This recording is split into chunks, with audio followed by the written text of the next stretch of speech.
Glen. What are you doing here? What's up, Steve? I had a great weekend, and last week we played together at Lucky Strike We Hollywood. did, yeah. That was great. That's kind of a coincidental thing that here we are. I just saw you days ago. You played great, first of all.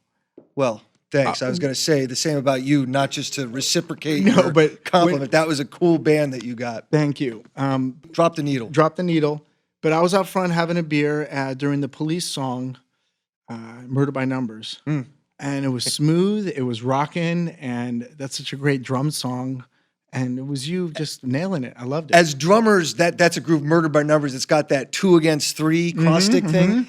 When we ran that at soundcheck, some people were a little thrown by that in the band. Of course, drummers will have it, right? But that one, you hear the cross stick is 1, 2, 3, 4, and it's 1, 2, 3, Right, 4. right. And it's one of those things you don't think about it as a drummer, like, oh yeah, that's gonna make some people weirded out about where's the 1, right? Well, back in the day with Jane's, every time I had a bass line, I would think of a djembe player. And I'd roll after the 1. And after a while, that became the and of the 1 was the 1, and we all felt it. But you're right. That's a good mental mechanism. Yeah, I dig that. It was an awareness of it. But you sounded great. The band was there. They supported you. Well, thanks. I got to support them. That's what we do as drummers. Your band was cool. You had like kind of twisted, cool versions of covers. Exactly. That you guys were doing. Stevie Wonder, Living in the City. That's right. That was cool, It's man. exactly what we're doing. We're kind of taking our favorites, Stevie Wonder, Beatles, Stones, and twisting them a little. We can't really do them as good as the orig. So we're like, well, what have we learned in the last 40 or 50 years? Let's try to put that into it. And that's what Drop the Needle is kind of. Well, when you do a cover on a record, do you want to do it note for note and copy it, or do you want to have a new spin on it? That's always the way I loved it, is when a band does something and you're like, oh my God, that's a great way to look at it. A tempo change, a key change, even the arrangement. You did Black Sabbath, The Wizard, but what was different about that? It wasn't as We dark. kind of brought it into the ZZ Top cheap sunglasses vibe. Yeah. You know what I mean? It was like it's a one Memphis. of those things you go, I know this song. Wait a minute. Oh my God, it's Black Sabbath. Yeah, we brought a little Memphis sway to it. That's what was different. It was that was cool, man. And Good you know, the stuff. guitar player's from Brazil and the bass player and keyboardist are from Italy. So everyone has a different record collection. And so when I bring an idea to the board, they're like, never heard that song. Well, you've got Raphael on guitar. I've known him almost 20 years and played in his solo band. I think we were talking about this. He hears things in a different way, the Brazilian thing. And his crazy. natural riffs that he writes for us, it's like, oh, that's different. That's not LA, America. I like Exactly. it. It makes you think Yeah. differently of how to come into the beat, and it's challenging. You know, it's great to have a killer rhythmic guitar player, because as a drummer, you could blend well with what they're doing. It's like they're playing drums on It's a guitar. percussionist, It's like James Brown's band. They're all playing a percussion instrument. They It's are. a saxophone. Everything was a drum. Exactly. Yeah. So the snare I was playing that night, we had the DW house kit. What snare were you using during that? Were you using mine? Yeah, I actually was. And You that's were. where I wanted to go back to the Stuart Copeland tip of the hat, his snare sound back then. You knew it was Stuart not only because of his style, but he had a sound on his snare. He did. And that's kind of what we're here today to talk about. That's why I got here. I got on the freeway, drove here. It was some kind of magnet. I want to talk snare with Glen. And here we are.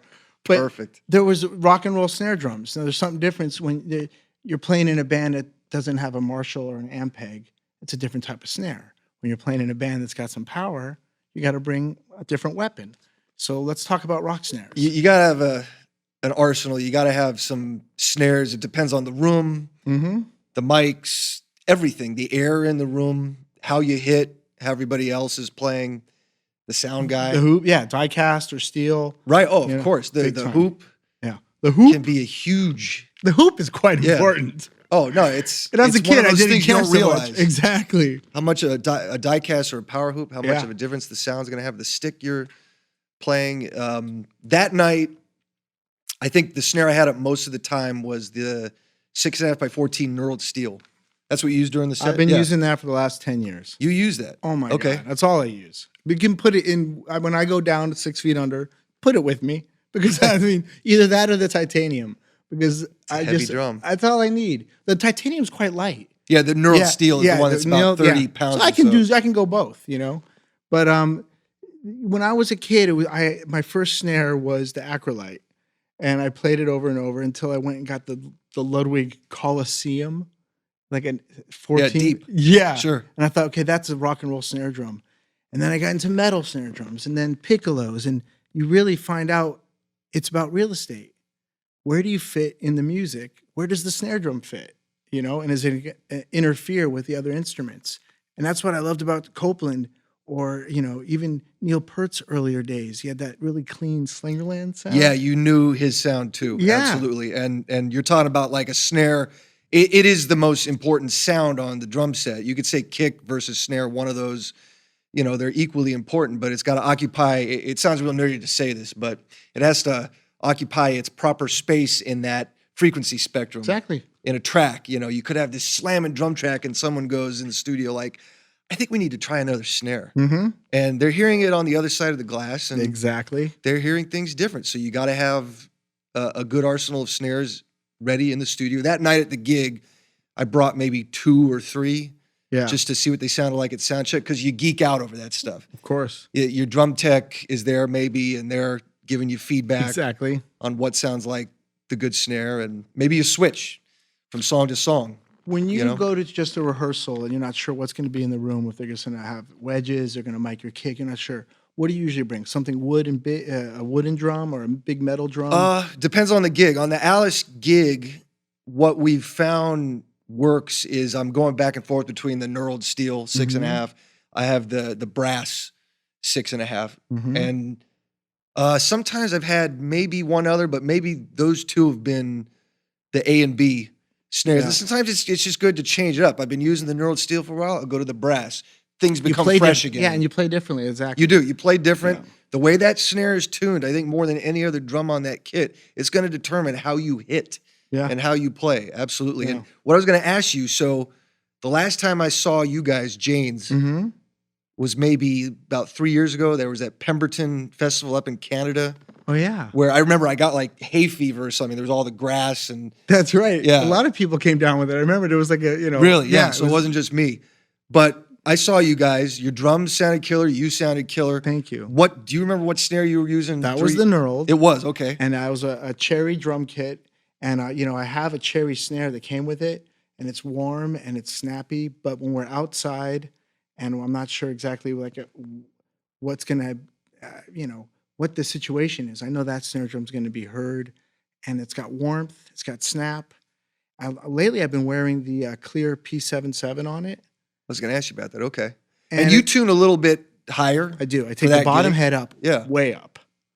And then I get that sensitive, you know, the wires are really sensitive when that bottom head's way up. Sure. And you hear the grace notes through everything. And then I got the top head pretty much up high. And then with that P77, it takes away some of that honk, some of the bell. Interesting. Sound. Okay. And so I can bring it up higher.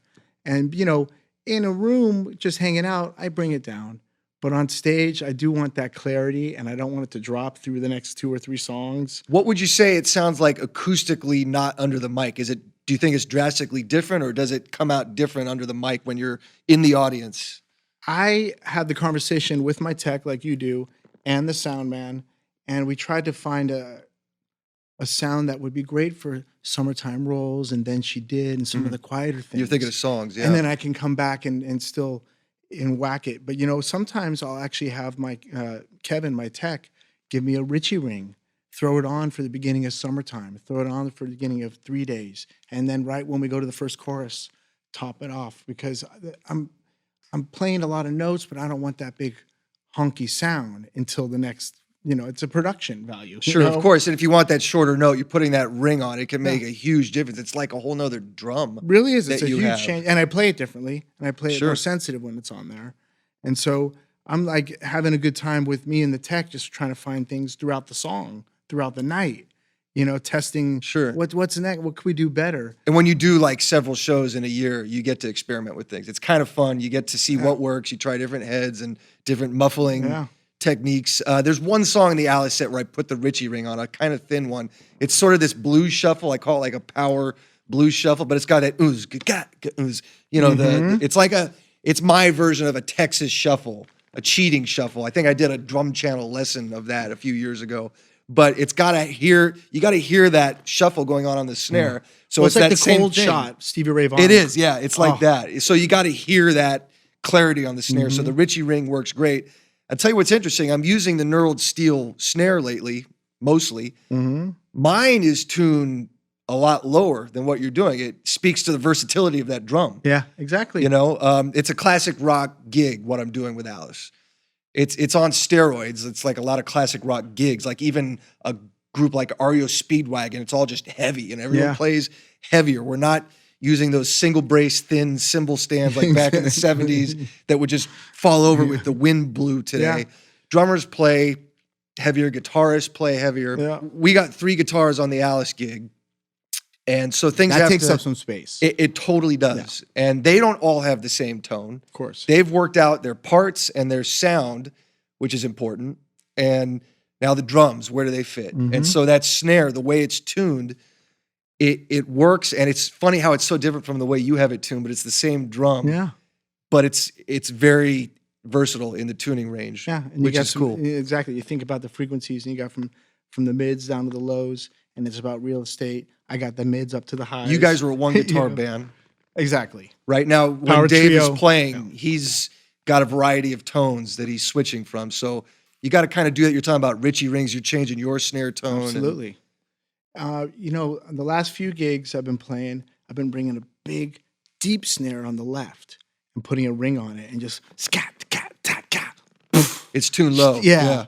And real estate, all of a sudden it shows up in the mix in a whole different place. And the music has more room or less, however you want to hear it, you Sure, know? of course. But it makes you realize how important that heartbeat is between the kick and the snare. And did you ever experiment with like piccolos? Because I was obsessed with piccolos back in the Well, day. absolutely. Yeah. I played a gig. I was on a gig in 2007 to 2009. It was Elliot Yamin. Oh, yeah. He was an American Idol runner-up. He had a huge hit in 07, 08. So that kept the band on the road for a good while. And the main drum was DW Piccolo Brass, I'd say 3.5. I Yeah. still have that Yeah. drum. I haven't played it in a while. But what was interesting there is that's what I needed to do for this gig. It was such a light-hitting gig. It wasn't a rock gig. It was more on the pop R&B side. And I always say that I fooled them really good at the audition, that I can do that. This is what I do. Yeah, right. But the piccolo snare made me play differently, not hard and into the drum. And it was very muffled, like a little bit of tissue Okay. under duct tape. So acoustically, what was interesting, that drum was just like, Yeah. but under the mic, it worked. Clarity. 13-inch hats, you know, Yeah, I and love the tight. 10-inch rack tom was just, Yeah. it was a lot of one-handed 6-teeth note Uh-huh. moves. And it makes you play Yeah. different. I've talked about this with students. Try some different snare tunings. Yeah. You know, try some low tune things like the Don Henley sound, I call it. Yeah, absolutely. That makes you play just totally different Yeah. from a high And- tune and- metal and- snare. And even more backbeat. Totally, yeah. With Porno for Pyros, DW made me a 15-inch by 3.5 wood piccolo. Wow. So- 15 by 3. Yeah. Well, 3.5. Never heard of that. And it is a great snare because it's quick moving. It's fat, even though it's a thin drum. And it's, you know, it fit perfectly in those songs because there was a lot of percussive parts. But That sounds like a Stephen Perkins group. that was my groove. And there was all there, and I had bells and chimes and stuff. So the snare had its own little sound, which was, you know, snappy and Sure. still punchy. But still 'cause had the body, It was yeah. 15, and it was a trip to have your leg, you know, to open up. Yeah, to I don't think I've ever the- played a 15-inch Oh, snare. really? That 1 inch would be It's weird. a big Yeah. difference, I've man. never You done got you that. can really hurt your knuckles because you Yeah. know you're not used to the backing up a little. But and then I went to a brass 14 by 3.5, and you know how quick the response is. The snare bed is so quickly, you know, the air between the Yeah, it's going to heads. make you play different. Yeah. And I started thinking of different beats, and you know the bass player was able to fit in different spots. I think maybe because of the difference of, you know, Which real group estate. was this? This is Porno for Pyros. Okay, right this after- was yeah. right. Okay, So Jane's, and then I had Infectious Grooves right after Jane's with Rob Trujillo on bass. yeah, whole different thing. And yeah, so every time I had a new bass player and a new band, I had to rethink the drums. Interesting. And that, like you said, it's looking at the band, the room, you know, the mic, everything, the head, and you can make those decisions. we're so lucky to have more than one snare drum. A lot of people only have one. Maybe I know. I two. realize that we're Yeah, talking about yeah. an arsenal of snares, Yeah, and there's a exactly. kid out there going, "Well, I just saved up for 2 months to buy, this one kind of used drum." Yeah, and to get the I throw it. off to work, Yeah. But since we do have this chance to experiment and the knowledge and the experience, we can spread that word. So their next purchase Sure. would be the right one. Talking about the versatility of drums and using Ritchie rings. Yeah. And you can make your own Ritchie Exactly, of rings. course, yeah. I do that still. I just use that name because people know that was Right. but They you're know right. it's a part of a drum head. Yeah, People don't exactly. know. And you just cut out you cut off the rim, and you can make it like As 1 wide inch as- thick, yeah, or you can make yeah. it just a little small hole in the What a center. brilliant And idea that was. yeah, well, or you could take a piece of notebook paper. I do that between my hi-hats. I put 2 or 3 between the hats, and it makes a new hat sound vintage immediately. Takes away the sting. Almost every session. Paper on. Notebook paper. You got the bottom hat. Yeah. You put the paper on through the rod, then the top hat. Now So there's something I paper haven't done. Oh man, it's great. I've done this plenty It on makes it vintage. snares, which Vintage makes hat. the snare vintage, especially if you're looking for like the AC/DC Phil Rudd, or I was saying the Don Henley Yeah. sound. We got the new Hollywood Vampires record coming out in maybe January or so here, and I think just about every track was the paper trick, Yeah, just to get that dish. exactly. And yeah, it just makes you play Exactly. like, oh, I am Phil Rudd right now. This is great. I feel, like I want to play like this. You don't want to play real busy with a lot of notes. They're Right. not gonna have that clarity. I But was the just talking paper about on Phil. hi-hat trick, interesting. Yeah, in between the hats, it's great. 2 or 3 sheets. Learn something. depending. Perkins. But there you go. 'Cause I don't like taking notes, so I pretend I'm taking notes, and then I just put it on. Got it. But I was thinking about Phil Rudd, and he had his snare tilted a little bit, not much rim shot. That's And was he I'm- not that much of a rim shot It guy? didn't, I mean, if you look at the old videos, maybe he's got the old film, he's got it tilted. I always had mine pretty much flat. I like to hit the rim nearly every time, but when I have a die cast hoop, I don't like to, because you don't need to, and there's something that reflects from the steel that doesn't bother me, opposed to a die cast over and over. I feel like a shock into the arm. Yeah, it doesn't have So as I- much give to it. Yeah, so I tilt the snare a little with the die cast, and then I start hitting it less rim shot. How do you like? What's your Well- opinion on constantly hitting the rim every snap? It's something, if you're talking about how it affects your arm and your wrist and your hand. no, just about sound and growing up. Okay, well, the rim shot thing, there's most of the rock gigs, most of the gigs I've done, there hasn't been that situation that I've heard about sometimes where a producer or someone says, try not to play a rim Yeah, shot. It's exactly. been a rare thing. Yeah. It could be a ballad with the snare tuned low Yeah. like that, where you don't want the crack, you just want the body of the Pop. drum. Yeah, Yeah, and that can be difficult when you're used to hitting a rim shot. that's true. Now you want me to not do that? Yeah. Something I'm so This used is what to I doing. do. Yeah. Yeah. I was hanging out with Kenny Aronoff, and he had the snare just tilted a little, and I played his kit, and I couldn't get the shot. Yeah, it could be weird, dude. Yeah, exactly. And he's like, "Well, I'm not hitting it because I got the die cast." We had that conversation, and He keeps his pretty tilted. Mine is slightly tilted. I don't like it exactly flat. It's tilted a little, but I'm playing a rim shot. And Yeah. some people, when they sit at my kit, they think like, whoa, your snare is low. This is weird. I got to raise it up. But I'll tell you what I do. Tell me if you do this. I think Kenny does this. Don't quote me, but my tech, Michael, does tech for Kenny. So Okay. I've never asked him this question all these years. I end up hitting my leg on both sides when I hit the rim.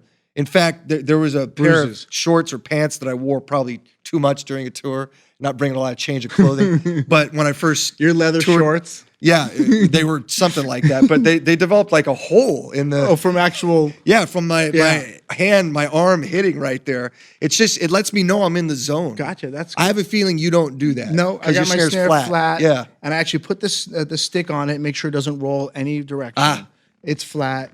I have the same height for the last 35 years. I sit low, heels up, and sometimes I'll get on a kit and it's not that, and I'll deal with it. But usually if I want to be comfortable, I'll wear it flat. Well, when you're sitting in, like I know you guys had time the other night to set up, which Exactly, is they great. close the curtains. That's beautiful. Yeah, Yeah, curtain. We love that. exactly. But if you're at someone's gig and they're like, oh, dude, you got to come up and jam a couple of tunes. Yeah. You got like 15 seconds to adjust one thing. It's like the Brian Tishy It's got to thing. be the snare. You know, there's like 100 drummers. on Bonzo one- bass, yeah. exactly. Don't touch a It's thing. always the snare, the height and the angle. Of course. If there's going to be one thing Yeah. that I want to try and get kind of normal for me, it's that. Yeah, and also the height of the seat. Because if I'm sitting too high, I can't dig in. I have to sit with my legs flat, and that way I can play the pedals. Yeah, sitting in is Yeah. an art form. You know, some people are better at it than others, and Yeah. you figure out what you need to do in those few seconds. That's I going to realize work. on the last few years, what I need to bring to a gig is what my body touches: sticks, pedals, and a seat.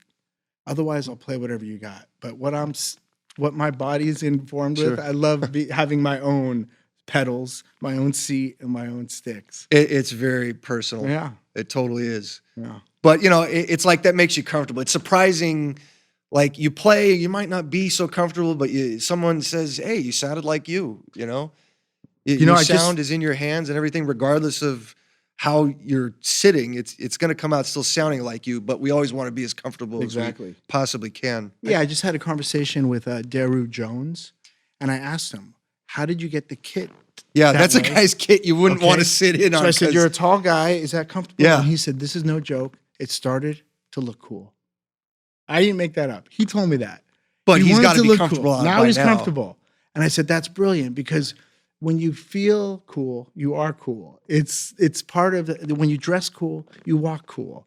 If you feel cool when you sit behind the kit, you think differently. You're going to be more relaxed, I would think. And, yeah. and there's such a brilliant idea of like feeling and looking and having that somehow come together.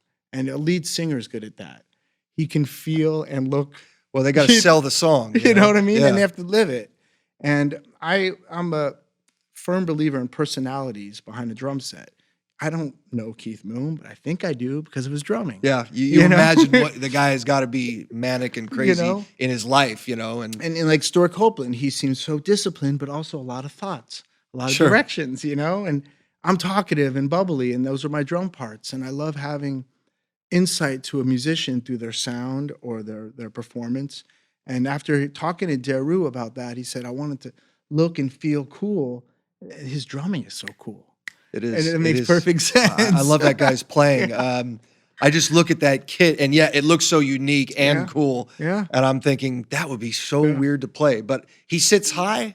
I think he sits high. Yeah, and how could everything's you not? tilted Yeah. forward. Now you've got. I mean, I saw you with Alice. It was amazing. You've got a lot of drums. You had some behind. You had some floor tom toms behind you, or maybe some, Was that the Vampires drums? or the Alice Oh, I show? don't. It was just an awesome drum kit. Because on the Vampires kit, there's two Oh, it gong must've been- bass drums. Okay, They're I saw like a 20 photo, by yeah. 4 Yeah, custom made. exactly. But on the Alice kit, I haven't put any of that on yet. But there's a lot Yeah. of drums. There's Yeah. got to be a spread of Do you have two toms. snares on that kit? Not on the Okay. kit itself. I mean, we Yeah. go out on the road. I've got 2 or 3 snares course, with me. yeah. But the kit itself, there's just one snare. It's like one of those gigs. It's like you need meat and potatoes. I don't have any strange bells and whistles on Yeah, that kit. yeah. It's got the spread of toms from 10 down to 18. That's fun. Well, see that's Bob Ezrin, the producer who we've both worked with. That's him saying, you need more dramatic tom fills. You got to have those high drums down to the low. Drama. This needs drama. So it makes sense. Yeah, that's cool. Bob says, "I want an event. I want drama." That's a producer. Yeah. You know, he'll tell you, of course, let's work with these ideas on where the song should go in tempo. But he's talking about emotion. The big picture. Exactly. It's so cool. Now, some of your favorite rock records of all time, for me, Van Halen, Zeppelin, and even some of the earlier, noisier stuff, Yardbirds and Zombies. Oh, absolutely. Oh, I mean, come on. know? You're naming all the. And the snare, it's like those snares. We know those sounds. We could hear like a quarter of a bar, like a beat Mhm. from one of those, and we'll go, oh yeah, that's Van Halen too. And you know, you really think you about just Van know Halen, his snare sound. It's ringy. My Lord. Yeah, the Ludwig thing. Yeah. And he took it and he pushed it down our throats. He goes, "This is my sound," And every record, it got better. You grew up in LA, right? Yeah, born and raised. Yeah, we both Yeah. did. We're both guys from the Valley. Exactly. That's really rare. Trust us. That's true. If you're in LA and you're talking to someone, they say, where are you from? They You say come- LA, they're like, You're from here? Doesn't make sense. I didn't know anybody was from here. I Yeah. thought everyone just came here. But anyways, growing up in the Valley, around that time, those were the bands. Yeah. Definitely Van Halen. They were an LA band. Absolutely. Maybe that I always thought that was an LA thing, but Alex is such an underrated player and an influence on you and me. Oh and my God. He swings and he's got the fat pocket. heavy and swinging, Yeah, big which time. people weren't always getting. It's like, the heavy's there. The swing is there. He took that Billy Cobham double bass shuffle That's and right. put it in songs. I That's think he was the right. first to do that in a rock tune. Simon Phillips did it with Jeff Beck, but Van Halen, the first record had I'm the One. Oh yeah, of course. And drummers had to go, oh my God, what is this? That's it's- like double bass, but it's Gene Krupa It's like on jazz, steroids. yeah. Exactly. And I looked at his snare drum. He had the black dot, clear black dot with duct tape on the inside. oh my God. So See, they there's taped another the thing I head didn't before know. they put it on. Underneath. Yeah. So they taped the head and So what would be the significant difference in I'm that? not sure, but You're I not was like, sure. that's Alex's snare. That's what he did. Well, see, now it's something I got to try. I'm gonna try that. And it's all those strange, personal ways. Like Simon Phillips putting a strange towel in his kick drum. Yeah, Only his, it's got to be a hotel only, towel. Yeah, and only he can roll it, Sure. Which is funny because I heard Keith Moon, he goes, anybody can throw a TV out the window, but what channel is it on? That's what matters. Playing with Alice Cooper for almost 8 years now. He There's, knew there's knows Keith everything. Moon stories. Of course. Absolutely. And when Cheryl Cooper, the wife, corroborates the story, it's like for real. I mean, Exactly. no, it's just Keith Moon's personality. It's like, oh yeah, all this totally makes sense. And, his drum sound, even going all the way back to those early records, Yeah. it was unique and it got different over the years, but those snare drums, that's the number one thing you Yeah, hear. exactly. And even when Bonham, like Fool in the Rain, the tuning of that snare drum, or if you can, back it up a little and think about Achilles' Last Stand and Yeah, the later yeah, records. I mean, it's unbelievable. And what a great Bonham, every moment of it is perfect. But think about Kashmir, how less is more, and then Dazed and Confused, how more is more.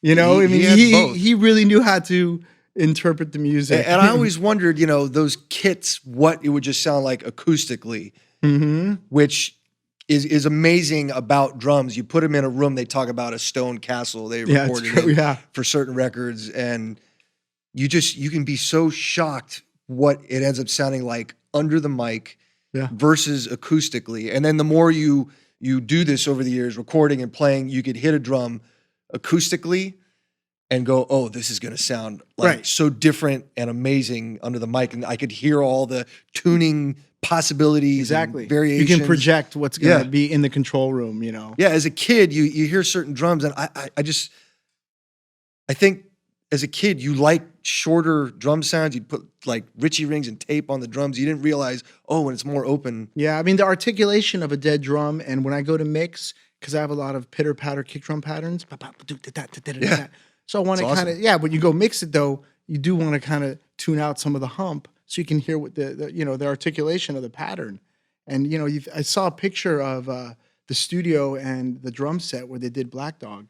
It was like one crash cymbal, and a very simple drum kit. There's Black Dog. Like, what? How could that be? We try so hard to get a big drum sound, and there's a tiny little They're just drum throwing kit. up a room mic. And, Exactly. yeah. And it's the way he played it, of course. And I always think, like, when I saw you even play the other night, like that Police song, the way you played the hat and the way you controlled the snare drum, it's about control and experience to bring the drum alive. And it's not, like Very you said, much. it's not, Yeah. anybody can play the bottom part, but none of us are going to sound like Bonham. It just, No, we do our best, and his playing, it's in our playing because we came up listening to that. And the way I tuned my snare, I would, as a kid, I'm going to try to get the Fool in the Rain tuning. I'm going to try to get the, All of My Love tuning, or I'm going to try to get, maybe, some kind of Police song that I loved. I didn't know what I wanted yet. I would try to replicate my heroes. And like you said, now we know what we can do with the drum. It's some of those sounds you mentioned, they have the ring in there. Yeah. And that's the thing as a kid, I would hear that and go, I don't like that. Not realizing, no, this is good because in the song, if you're in the recording studio especially, it's going to make sense in context. Yeah. Roundabout. You know, Yes, the you're talking snare, about? yeah, Yeah. the snare Total drum and Ring. roundabout, exactly. Bill Bruford, yeah. A lot of the Ringo stuff. You know, there's a sound, there's a harmony around the drum, not Well, just it the doesn't make strike. sense on its own, Yeah. especially if you're not experienced in that area, or like sort of playing the ride cymbal with the shoulder of the stick and Yeah, making it yeah. watch. It sounds ugly on its own, Yeah. in that ringy snare. It's like, no, but when there's guitars and bass and keys and vocals around it, That's a now it story. makes sense. Yeah. Were you a fan of Carl Palmer? Totally. Brain salad surgery. Yeah. Okay. That was a big record. Yeah. The chops, the clear clarity of his snare rolls, single stroke rolls, just like, Yeah. okay, to put that in rock and He was a roll. Buddy Rich influenced rock drummer. Yeah. You know, and to hear what Neil Peart was doing with the single strokes and the clarity and Billy Cobham. And it is about the tuning and the size of the snare drum had a lot to do with that, you know. I saw the making of Face Value. It's like a documentary, and they showed Phil play the part, and he just kind of keeps his hand on the snare. Yeah, it's interesting to see how they hit visually. And how, I mean, it's unbelievable how responsive his snare work was. And it's just, no one can do it like that, even if we tried to. It's just a feel, like you were saying, it's imitating the Memphis swing. Well, what can be a great tuning for you? I might sit down and go, oh yeah, I can't bring it alive. I can't play like this and feel like myself. Yeah. I have to tune it this way. Exactly. That trips me out. Yeah, exactly. That's amazing how the tuning can sound so perfect for one drummer, but for another drummer, they just feel like they're on Mars, you know? Just a handshake in a little clinic that DW put together. Bozio and Kramer were talking. I had to play, and I felt really out of place because they were conversing, and they're like, okay, now Stephen Perkins. Yeah. I was like, what?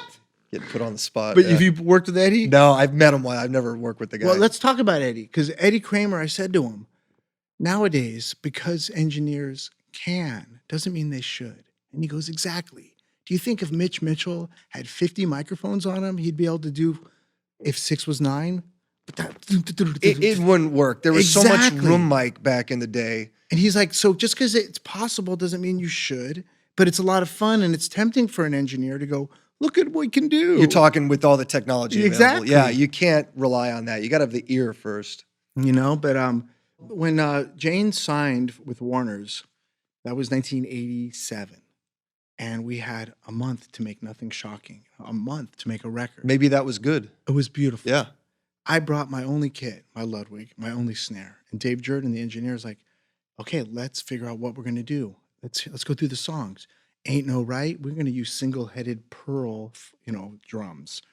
So he had an idea of what drum. He heard a song. Because he just finished the Brian Eno record with David Byrne, Bush of Ghosts, and also the Talking Heads record, Remaining Light. So he had a great time experimenting in the studio. He brought that knowledge to me and to the band. And he's like, rent timpanis, get a piccolo, let's get some Ludwig. And you're just like, what? This is heaven. Yeah. And I started to find a drum sound. And I wanted to have my own snare sound. And each song had its own painting, so we didn't really find a sound that was consistent through the record. But I was realizing it's possible as a drummer to make a sound that people recognize, like Stuart Copeland, like Carl Palmer. Well, your band had a sound that was so different. That's true. You were making a record your first record in 87? Yeah. Yeah, and you're in LA at the time. Yeah. That was not what was happening. Absolutely. Which was to your advantage, I think. Yeah. I saw you guys in 89 when I was like 7 years old. Yeah, exactly. No, but so was I. You guys played at the John Anson Ford Theater, right? You did a bunch of nights. My memory's too good. I remember all that. 6 nights. You had Pygmy Love Circus opening. But that's right. See, what we remembered was like this band totally does not sound like anybody else. And then as a drummer, hearing you is like, this guy is like a Bonham thing, but tribal and just, he's got his own thing. Well, Who is this guy? Yeah, I was trying to figure that out too. I'm still looking at the mirror. Who the hell am I? It never ends, right? I don't want to know, basically. But it was striking. It was different, and you guys had your own sound. You had your own drum sound, but I mean, great. You think about the great drummers, and they use the same snare almost over and over. Nowadays, we really don't. I mean, the Knurled snare is so awesome, we have to go to it. But drummers back then, they had their Ludwig snare they use on 10 records. Yeah. And it's a sound, and Stuart Copeland's sound. Obviously, his influence of the Caribbean and Jamaican drum technique went into the tuning of the snare. But you think about how a drummer today can come up with personality on his drum. Is anybody come to mind that Oh, there's so many. You're talking about like current guys. Yeah. And this gets tricky because if you're talking about a record, you don't know who's on. Well, I was gonna. That's a good point. Also, it's gotten ridiculous with the amount of samples of kicks and snares and toms and everything. Replacement sounds. You're not hearing the drum. That's true. Just as is. And I know you don't like that. Yeah. I don't like that. We want us to sound like us. If you put a sample on everything and they're rushing the mix, they're out of money. By the time it's only the most important step of the whole process, the mix, and the band's out of money, It's true. So they got to mix everything in 2 days. And you did this pattern that had these cool grace notes and it gets lost, and that's right. The kicks all become like one dynamic. And yeah, you lose the little. So it's a good question of who has a snare sound nowadays that sounds like a genuine snare without the bells and whistles. Rest in peace, Vinnie Paul. Oh, totally. I mean, they came out doing this in the late 80s. And there's when you not only do you hear his drumming, you hear that's his snare sound. Yeah. And you can hear a drummer is what attracts me to the music. I can listen to Slipknot because of Joey. Those are more natural drum sounds. Yeah, exactly. It's a metal record, but like you had Rick Rubin and these guys producing this, it sounds organic. Chad Smith has got a sound. Totally. DW sound, actually. Yeah. He sounded better. I mean, he was great, but when he got to DW, things just went poof. That's how things go. Yeah. But Chad's got a great, Chad's got a great drum sound, a snare sound. And it's interesting because it's, I think Grohl and Taylor have got something going on because it's a powerful, chunky band that you hear the same drum sound. And there's 2 drummers in the band. They can really get into the weeds with exactly. getting a great sound and taking their time. I think it's gonna swing back, if it hasn't already, to a lot more organic drum sound. It's one of the things that's making too much rock sound generic and homogenous. Absolutely. You've got the same samples being used on so many different recordings. 100%. There was a time when New Wave was really, it was hard for me to like because the live drumming wasn't there. So I went with, the Cars, B-52s, Peter Missing Gabriel. Persons. Missing Persons. New Wave that had real drummers. But listening back now, there's some great drum sounds on the New Order and the Depeche Mode and the Sure, Human even though League. it wasn't like a straight up drum track. Yeah, Thomas Dolby, the sure. cool sounds, and it's interesting now. There's that hybrid of, like you said, of a person playing. Technology is not going to go away, but hopefully it comes back to that more organic. Using basically nature and technology can meet and make that. Well, and I think it is going to swing back to that. It's what music needs right now. I'm happy to say, like the new Hollywood Vampires record, there's 0 samples. Great. And there's no beat detective, You guys made a record. It was actually just sometimes guys in a room. Imagine that. This is what happened back in the 60s, 70s, into the 80s. People tracked, their mistakes were left in. Well, Ozzy said, they asked Ozzy, when you make a record, do you leave the mistakes or do you fix them? And he goes, rock and roll is a mistake. Yeah. The whole thing. What do you mean? By definition, yeah. Fix it? I mean, there's mistakes that we don't even realize are mistakes. We've talked about a couple guys. You mentioned Mitch Mitchell. We talked about Keith Moon. I can think about the end of Manic Depression where he keeps playing that beat through those last like resolving But when they chords. change, he fixes it. I mean, he just, gets back on track. Yeah. And then Keith Moon at the end of Won't Get Fooled Again misses one of those last hits. Oh, exactly. Now when drummers play that, they purposely miss that last That's how hit. you do it. You wonder when they were there at the studio recording it, if they were going, no, but I made this mistake, right? We got to do it again. And the producer's going, it's fine. Yeah. We got it. We do that. Yeah. Like I want to punch this in and someone could say yay or nay, but I think a great producer can go to a rehearsal and look at the broken cymbals and the weird amps and go, that's the noise. Don't come to the studio and I'm going to have everything new. You guys never used these drums and cymbals. that changes everything. bring your junk in here. Let's record the noise, and then we'll listen to it and see if we can salt. That's a pepper producer who actually wants to be a producer and work, and not just Exactly. bring in the sounds he's used to or the players he's used to working But with. then, like you said, the labels and people, they want that sound over and over, and they use the same samples, the same thing. Yeah, well, this is the sound and the players that were on these hit records. So if we want to hit, we have to use and it kills the originality and the spark of music. I mean, rolling it back to snares, it's just, that's something that I think a drummer should experiment with as much as they can, even if they own one snare. Exactly. You can try so many things with muffling or playing it wide open, different tunings, putting duct tape under the head. Yeah, that's what different I didn't heads, know. different tuning. I like to take the bottom head way up, and when I get, I have a clinic coming up, when I get there, the snare sounds good, but then I flip it over, take that bottom head up, then it sounds like my snare. It didn't sound bad before, but now it sounds like mine. And so when I flip it back and start playing, like, wow, what'd you do? I would just do what I always did to the snare drums growing up. I bought the bottom head up. Sure. And that's what I do. For your sound, yeah. Yep, that's my sound. That's an interesting question. What do you do if you got a snare that you got to quickly make personal. Yeah. To personalize it. So, I really had a good time chatting with you. Yeah, this is what happens when you show up at DW. Right. Even if the mics and the snare drums on here, we should talk more. No, I'm telling you, we're two guys from the Valley. That's a great show right there. Yeah, two drummers from the Valley. There's so many, and there's so many great ones. Well, yeah. I mean, they live here now. We've had those drummer lunches where like 40 guys show up at Stonefire Grill on a weekday afternoon, and everybody else in there's going, who are all these guys wearing black and playing with the knives? And I got to get out of here. I'm scared. It's drummers. Well, that's what's great about the drum community, because it's athletic, it's competitive, there's a unity to it. We know that we can't replicate each other, so we kind of are, in awe of each other. Well, we like sharing ideas. Yeah. That's why there's more drum festivals and drum events. Drum offs, drum circles, everything. Yeah, there's guitar festivals once in a while here and there. But you need Eric Clapton to put those together, Yeah, that's true. Yeah, those are like more monumental once in a while events, it seems. But drummers they like to hang. And it's true. It's just, we're strange that way, but I'll take that. It's so great because the artists that are coming to Gretchen, DW, etc., are young, up and coming, interesting musicians. And that's what we need.